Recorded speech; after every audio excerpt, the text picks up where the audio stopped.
তিনি একজন বাংলাদেশী অর্থনীতিবিদ যিনি শুধু নোবেল জয় করেননি, জয় করেছেন কোটি মানুষের হৃদয়। আজকে মিডিয়া এক্সপ্লেন্ডে জানাবো ডাক্তার মোহাম্মদ ইউনূস কিভাবে গ্রামীণ মানুষকে বদলে দিয়ে সাফল্যের শিখরে পৌঁছালেন। একজন মানুষ যিনি ঋণ শব্দটার অর্থই পাল্টে দিয়েছেন। সে একজন মানুষকে ডোবায় সেটাকেই বানিয়েছে আশার আলো। শুরুটা কোথা থেকে? ডাক্তার মোহাম্মদ ইউনূস 1940 সালে চট্টগ্রামে জন্মগ্রহণ করেন। পড়াশোনা করেন ঢাকা বিশ্ববিদ্যালয় ও পরে আমেরিকা ভ্যান্ডারবিল্ট ইউনিভার্সিটিতে। তিনি তখনই বুঝেছিলেন দারিদ্র্য শুধু অভাব নয়, এটি একটি সামাজিক কাঠামোগত সমস্যা। গ্রামীণ ব্যাংকের জন্ম 1976 সালে তিনি যখন চট্টগ্রামে পড়ছিলেন তখন দেখলেন মাত্র 85 টাকার অভাবে কত নারী চরম কষ্টে আছে। তিনি সেই 85 টাকা নিজের পকেট থেকে দিয়ে দিলেন। এখান থেকেই হলো মাইক্রো ক্রেডিট বা ক্ষুদ্র ঋণের ধারণা। প্রতিকূলতা ও সাফল্য।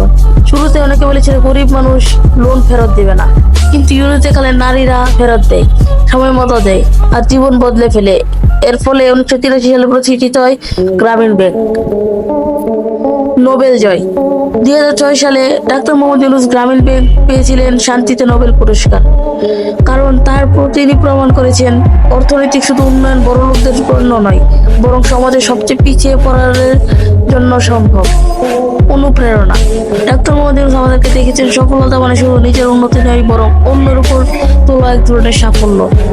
তার জীবনে আমাদের শেখায় একটি ছোট্ট উদ্যোগ পুরো দুনিয়া বদলে দিতে পারে। ডাক্তার মোহাম্মদ ইউনূস কেবল একজন অর্থনীতিবিদ নন, তিনি একজন স্বপ্নদ্রষ্টা। এমন মানুষের গল্প তোমাদের কাছে পৌঁছে দিতে মিডিয়া এক্সপ্লেন্ড আছে। ভিডিওটা ভালো লাগলে লাইক দাও, সাবস্ক্রাইব করো আর কমেন্ট লেখো তোমার চোখে সফলতা মানে কি।